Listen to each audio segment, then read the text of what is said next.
পাহাড়ে যেতে তোমরা কারা কারা ভালোবাসো আমাকে কিন্তু কমেন্ট বক্সে জানিও। তো আমরাও যাচ্ছি সবাই মিলে প্রায় 7 বছর পর পাহাড়ে। তো এই দেখো দেখতে দেখতে আমরা শিয়ালদা স্টেশনের কাছাকাছি চলে এসেছিলাম। আর আমার বোন মাঝে মাঝে এইসব কাণ্ড কারখানা করছিল। তো যাই হোক চলে এসেছিলাম, আমাদের ট্রেন ছিল হচ্ছে 8টা নাগাদ। তো ওখানে বসে বসে আমি সামনে যে ট্রেন আছে সেটা দেখছিলাম, আর মাঝে মাঝে এই ব্লগগুলো দেখছিলাম। মা ওখানে সাইডে কী সব বলছিল জানি না। তো এই বোনের সাথে বক বক করতে করতে কিন্তু আমাদের ট্রেন এসে গেছিলো। আর এই দেখো আমাদের ট্রেন কিন্তু ছেড়েও দিয়েছিল। তো আমরা দুজনে কিন্তু, দুজনে না সবাই খুব এক্সাইটেড ছিলাম। আর এই করতে করতে আমাদের রাতের খাবারও আমরা খেয়ে নিয়েছিলাম, কারণ তাড়াতাড়ি শুয়ে পড়তে হবে। সকাল 6টার সময় মনে হয় ওখানে নামানোর কথা ছিল এনজিপিতে।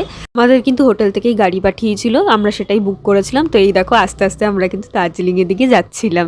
এই দার্জিলিংয়ে যাওয়ার মানে পাহাড় স্পেশালি যেতে কিন্তু এই মানে ভিউগুলো কিন্তু আমার খুব ভালো লাগে। তোমাদের কোনটা ভালো লাগে সেটা কিন্তু বলো। আমার তো এই পাহাড় মানে জাস্ট খুব সুন্দর লাগে।